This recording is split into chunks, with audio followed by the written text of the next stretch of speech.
pandemia, muitos segmentos tiveram que parar. É o caso da Pastoral Catequética no Paraná, que teve que se adaptar ao mundo virtual, que obviamente não substitui o presencial, mas trouxe muito aprendizado e inovações. O repórter Tarek Cardoso conta mais pra gente agora. No estado do Paraná, assim como nas outras regiões do país, a Pastoral Catequética iniciava as atividades no ano de 2020, quando precisou suspender todo o trabalho devido à pandemia da Covid-19. De início, o susto diante da paralisação das atividades. Porém, o Espírito Santo faz nova todas as coisas e motivou os catequistas atuantes por lá a se reinventarem para continuarem os trabalhos de evangelização. E é sobre este assunto que nós vamos conversar agora com a Débora Pupo, coordenadora regional da animação bíblico-catequética no estado do Paraná. Débora, muito obrigado pela sua participação conosco. A primeira pergunta, Vocês sentiram mesmo esse medo, paralisaram, diante desse novo desafio no ano de 2020?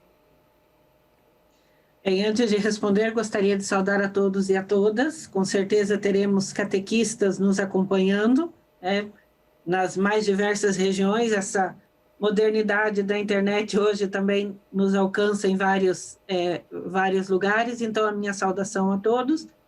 E sim, eu acredito que quem disser que não sentiu o primeiro impacto de medo, de incerteza, de insegurança, de total instabilidade, vai estar mentindo, porque não teve uma dimensão da nossa vida que não foi impactada por tudo que nos tem acontecido, ainda estamos vivendo esse período. 10 dias atrás eu brincava dizendo que eu já cansei de viver um momento histórico, porque a gente sempre estuda grandes acontecimentos, mas você vivenciar um período que exige que... Então, a catequese no Paraná, assim como no Brasil todo, foi influenciada. Os catequistas, os catequizandos, as famílias, assim como toda a comunidade. Por quê? Porque houve a suspensão de todas as atividades presenciais que gerassem um grupo, um grande número, que aglomerasse ou que reunisse um grande número de pessoas. E nossas catequeses, nossas atividades pastorais, sempre reuniam grandes grupos. Então, houve essa suspensão no início, toda a questão da suspensão das aulas presenciais. Então, as paróquias se orientaram pela normativa das autoridades municipais, das autoridades estaduais. Então, houve sim, nesse primeiro momento, ali no início de 2020, essa suspensão e que deixou todo mundo assim um pouco perplexo, O que fazer agora? Vai ser só 15 dias? Vai ser só um mês? Vai ser na metade do ano já está tudo resolvido?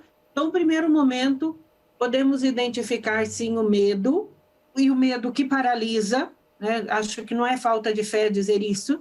Houve essa sensação de incerteza, de insegurança, porque estávamos diante de uma situação que nos tirava completamente dos nossos esquemas e dos nossos confortos. Então, não tem como dar outra resposta senão essa. Nós sentimos, sim, esse baque e ficamos nos perguntando, e agora? O que fazer?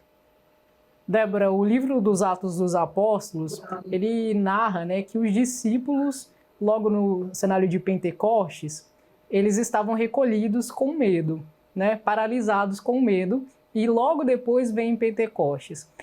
Vocês tiveram essa força do Espírito Santo para renovar, para tirar vocês desse medo e pensar em novas estratégias de evangelização? Sim, engraçado, Eu justamente vou citar um exemplo do livro dos Atos dos Apóstolos, mas um pouquinho antes da narrativa de Pentecostes, é quando, que é a conclusão do livro de Lucas e o início dos Atos, quando os apóstolos estão lá depois da ascensão, olhando embasbacados para o céu, o Jesus que subiu. E vem o anjo e diz: por que estão olhando para o céu? Voltem para Galileia, que ele vai lhes encontrar. Então, essa retomada. E depois temos essa grande experiência dos apóstolos no cenáculo com Maria, o medo, o receio, né, o estar fechado, o não saber o que fazer. A inspiração para a catequese foi o descobrir o mundo digital, né, as redes sociais, descobrir as facilidades da internet.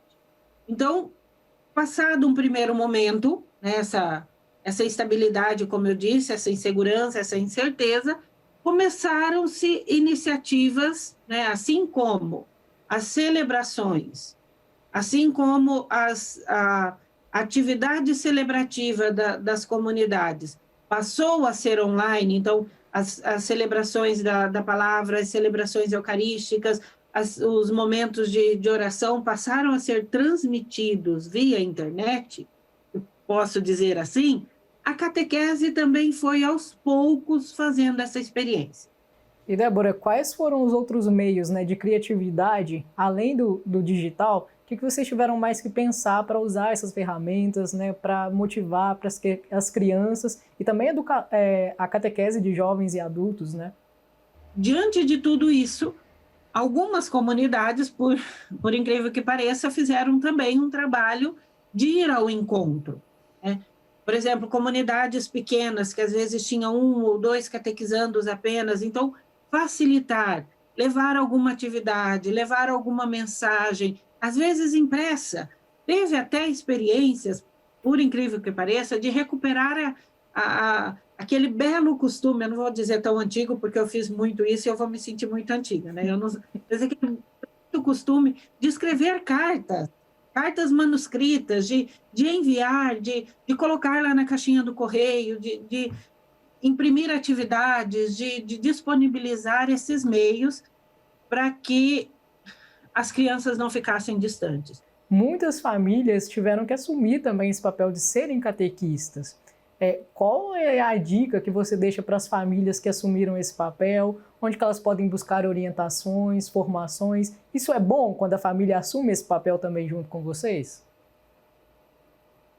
Isso não é bom, não vou dizer que é bom, porque se eu disser que é bom, é como se é quando geralmente a gente parabeniza o pai por ajudar a cuidar do filho, né, ou da filha. É papel da família. Então, por isso que eu digo, não é bom, porque eu não vou parabenizar a família por fazer algo que a família é a primeira catequista. Os pais são os primeiros catequistas. Papa Francisco reforça isso, tem reforçado isso, e no documento do Amoris Laetitia, de 2016, ele reforçou isso ainda mais. O correto é que as famílias não sejam deixadas por conta. Então, com certeza, o catequista, onde buscar orientação? Em quem buscar orientação? No catequista do seu filho, né? No pároco responsável da sua paróquia, na coordenação de catequese da sua comunidade, porque mesmo as catequeses online, vamos chamar assim, para ser mais rápido, mesmo a catequese online, ela está sendo pensada, ela vem dentro de um projeto, dentro de um itinerário, mas o movimento deveria ser o catequista que orienta a família, os responsáveis, para que esse momento aconteça na casa do catequizando.